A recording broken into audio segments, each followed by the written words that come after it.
குமரி மாவட்டம் புங்கரை பகுதியில் கைக்குழந்தையுடன் காரில் சென்ற தம்பதியை இருசக்கர வாகனத்தில் வழிமறித்து தாக்கிய போதை இளைஞர்களை போலீசார் கைது செய்த நிலையில் தாக்குதல் தொடர்பான வீடியோ காட்சி வெளியாகியுள்ளது. அதனை பார்க்கலாம்.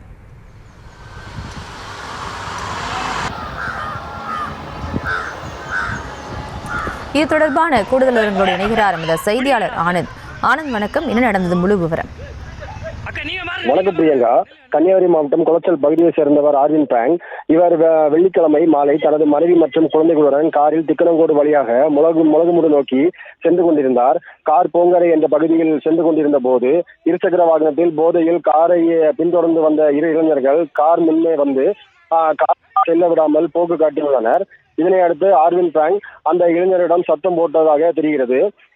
இதனால் ஆத்திரமடைந்த அந்த போதை இளைஞர்கள் காரை வழிமறைத்து ஆர்வின் பிராங்கிடம் வாக்குவாதத்தில் ஈடுபட்டனர். பின்னர் காரில் இருந்து இறங்கிய ஆர்வின் பிராங்கை மனைவி குழந்தைகள் முன் கீழே தள்ளிவிட்டு சரமாரியாக தாக்கி அங்கிருந்து தப்பி சென்றுள்ளனர்.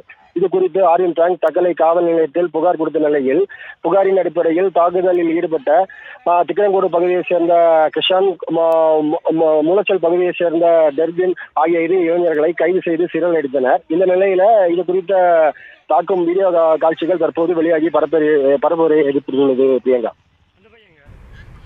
விவரங்களுக்கு நன்றி ஆனந்த்.